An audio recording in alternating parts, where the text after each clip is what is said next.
प्रिय विद्यार्थियों, आज हम बिहारी के पदों की श्रृंखला में पद संख्या 11 एवं उसके आगे के पदों के काव्य सौंदर्य को समझने का प्रयास करेंगे।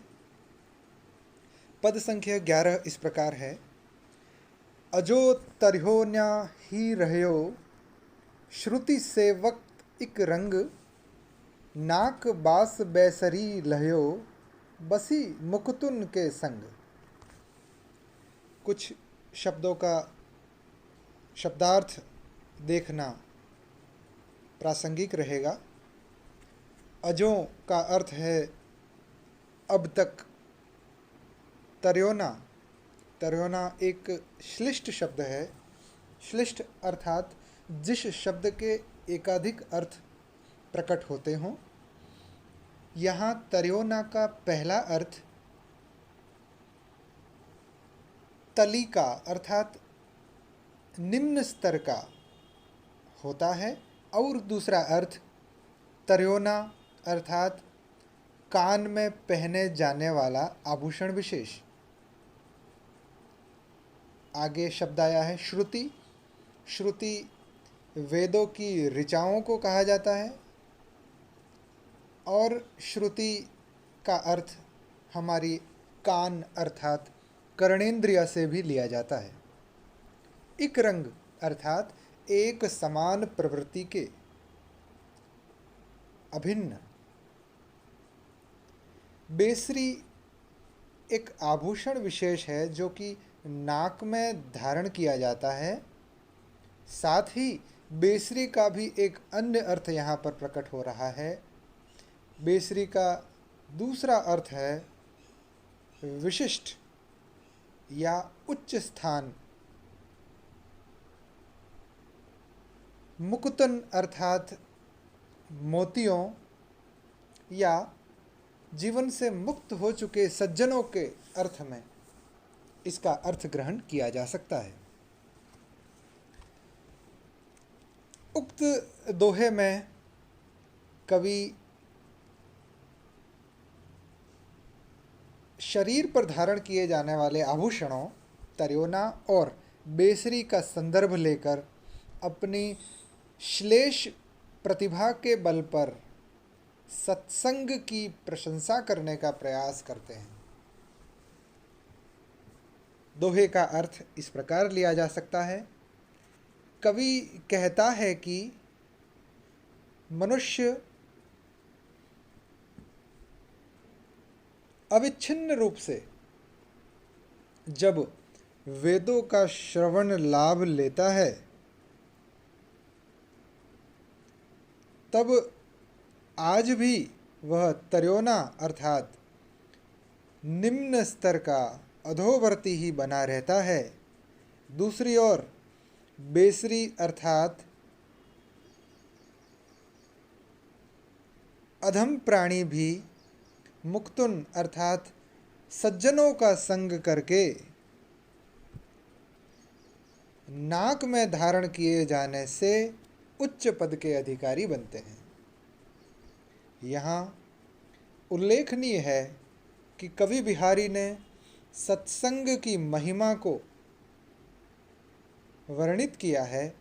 उनके अनुसार जिस प्रकार कान का साथ करने से तर्योना उच्च स्तर को प्राप्त नहीं कर पाया, जबकि दूसरी ओर नाक में धारण किए जाने वाली बेसरी भी मोतियों का साथ करके अर्थात सत्संग या सज्जनों का साथ करके व्यक्ति उच्च स्थान का अधिकारी बनता है, जबकि निकृष्ट और निम्नवर्ती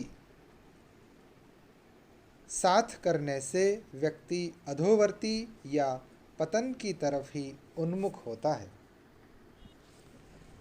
पद संख्या 12 इस प्रकार है। बन बाटनु पिक बटपरा, लखी बिरहिनु मन मैन, कुहो कुहो कही कही उठे, करी करी राते नैन। प्रस्तुत पद में बिहारी ने विरहिणी अर्थात वियोगिनी की पीड़ा को लौकिक दृष्टांत का संदर्भ देते हुए अभिव्यक्त करने का प्रयास किया है। प्रस्तुत पद के कठिन शब्दों का अर्थ इस प्रकार है। बन बाटनु, वन अर्थात वन, बाटनु अर्थात रास्ते में, पिक का अर्थ है कोयल और बटपरा का अर्थ होता है लुटेरे या डाकू। इस शब्द युग्म का अर्थ इस प्रकार होगा कि वन के मार्ग पर कोयल रूपी डाकू, लखी बिरहनु मन मैन, देख कर, लखी अर्थात देख कर, बिरहणु, बिरहनु अर्थात विरहणी स्त्री। अगला चरण इस प्रकार है। कुहो कुहो कही कही उठे, करी करी राते नैन, रक्तिम नेत्रों से विरहिणी को चित्कार पैदा करने पर मजबूर कर देता है। समूचे पद का अर्थ इस प्रकार लिया जाता है कि वन के रास्तों में कोयल रूपी डाकू विरहणियों को देखकर कामदेव की सम्मति से आंखें लाल कल करके कुहो कुहो अर्थात मारो मारो कह उठते हैं। यहाँ इस पद में बिहारी ने विरहिणी नायिका जिसका नायक या प्रिय उससे दूर है, उसकी स्थिति को वर्णित किया है कि ऐसी विरहिणी स्त्री पर कामदेव की अनुमति से विरह वेदना कोयल रूपी डाकू बनकर वन के मार्गों पर विरहिणी को कोयल रूपी डाकू अपने लाल लाल नेत्रों से डराते हैं और उस पर वियोग की पीड़ा को प्रबलतर करते हुए विरहिणी को सर्वाधिक वेदना देने के भागी बनते हैं। अगला पद इस प्रकार है। संगति दोषु लगे सबनु, कहे ती साँचे बैन, कुटिल बंक भ्रुव संग भय, कुटिल बंक गति नैन। यहाँ कुछ शब्दों का शब्दार्थ इस प्रकार होगा।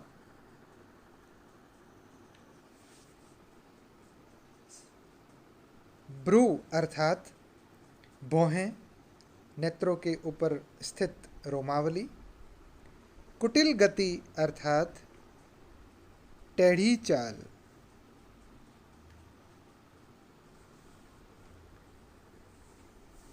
प्रस्तुत पद का अर्थ इस प्रकार लिया जा सकता है कि संगति दोषु लगे सबनु, संगति का दोष सभी को लगता है, चाहे यह सुखद संदर्भ में हो अथवा दुखद संदर्भ में। कहेती साँचे बैन अर्थात सचमुच ही यह बात लोक में जो ख्यात है वह निसंदेह रूप से सच्ची और यथार्थ प्रतीत होती है। अगला चरण इस प्रकार है। कुटिल बंक भ्रुव संग भय, हमारी भौहें चूँकि मोड़ लिए होती हैं, वक्रिल होती हैं, तो ऐसी टेढ़ी भौहों की, तिरछी भौहों की संगति करके कुटिल बंक गति नैन, भय कुटिल गति बंक नैन अर्थात हमारी नेत्र भी इन बंकिम भौहों, तिरछी भौहों का साथ करके नेत्र भी तिरछी चाल वाले हो गए हैं। अर्थात बंकिम और वक्र नेत्रों में विशिष्टता का आना उन नेत्रों की भ्रिकुटी का संग करने के परिणाम से उत्पन्न हुए हैं। इस पद द्वारा कवि बिहारी संगति का प्रभाव जीवन पर किस प्रकार पड़ता है इसे वर्णित कर रहे हैं। धन्यवाद।